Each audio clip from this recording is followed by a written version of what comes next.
Bonjour et bienvenue dans Bref de Poésie pour cette seconde partie du cycle d'émissions consacré à Amina Mekali qui vient de nous quitter. Donc le premier poème que je vais lire était finaliste du prix Sangor 2019. Il est intitulé Lèvres sans timbre.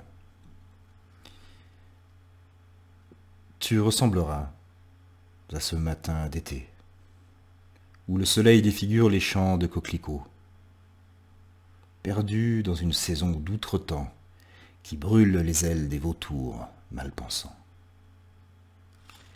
Derrière ton regard que j'aimais, tes pensées se dessèchent, dans souci des chants. Quand j'enfonce mon œil dans ta bouche pour y lire les mots pliés en quatre pour moi. J'entr'ouvre tes lèvres sans timbre, perdu dans les mains de l'émissaire du globe, et trempe ma plume plus longue que ton silence dans la salive de l'histoire des peuples. Premier acte d'une scène plate. Les marionnettes dorment sous les rideaux noirs, et toi, mime, les mains collées à mon cœur, tu dessineras les faubourgs et les rues vides. Tu traceras de tes doigts fragiles le contour de mes balbutiements colorés, comme un ciment de sève sur les mosaïques bigarrées de mes origines en confusion. Tu t'habilleras de ces guenilles empruntées à la pauvreté des troubadours zélés, pour marcher dans le sillon des arroseurs de lilas et des cueilleurs de pétales de roses séchées. Mais ton rire en otage dans un cercueil mal refermé ressortira de sa mort évanouie. Les chevaliers sont perdus sur la voie lactée, là où ils prirent le ciel comme témoin de leur enfance, au pays des escargots à moteur et des bonbons au goût de fleurs.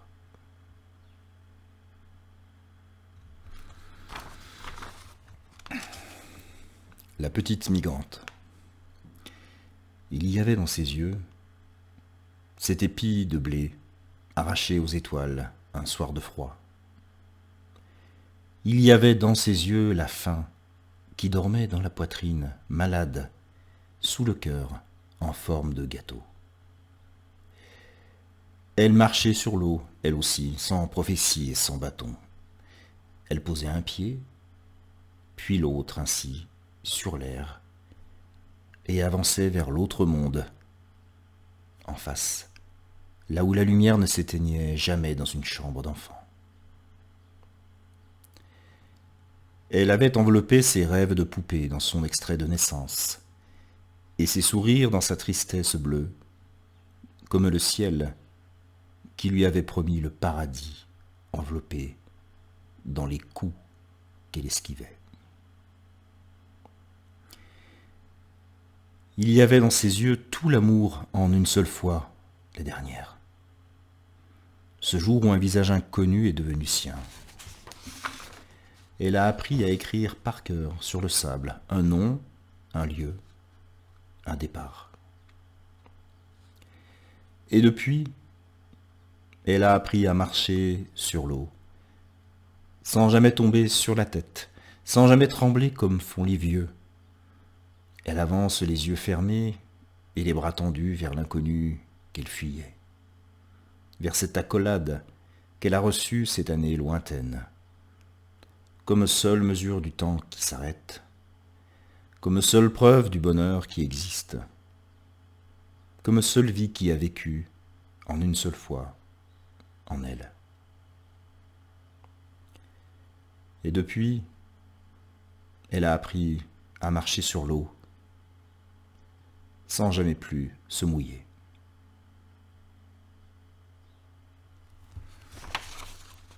Et un dernier texte pour cette seconde partie du cycle de 3 émissions, consacré à Amina. Demain, les pompons et les drapeaux refleuriront sur les pierres comme des fossiles. Et les hommes deviendront des statues. La vie n'attend pas les décrets. La vie ne sait pas choisir entre la mort et la mort. Demain, les héros deviendront terre retournée et plus rien ne sera comme avant. Et l'avenir, ce leurre, sera le frère de l'opium. Le sommeil ne choisit pas entre les perdants. Le sommeil endort les vivants. Demain, nous serons en retard aux portes du futur, et nous serons fouillés et questionnés comme les autres. Ceux qui ont eu droit à la paix, ceux qui ont eu droit à la nuit. C'est ainsi. Demain, nous serons à l'abri des arbres coupés, et nos cœurs pleuvront sur le passé. Des gouttes de remords maquillées pour la nuit, des gouttes d'eau salée venues d'une mer morte. Demain, voilà, je vous remercie pour votre fidélité, votre écoute, d'avoir suivi cette seconde émission consacrée à Amina Mekali, et je vous donne rendez-vous pour la troisième partie très prochainement. Au revoir.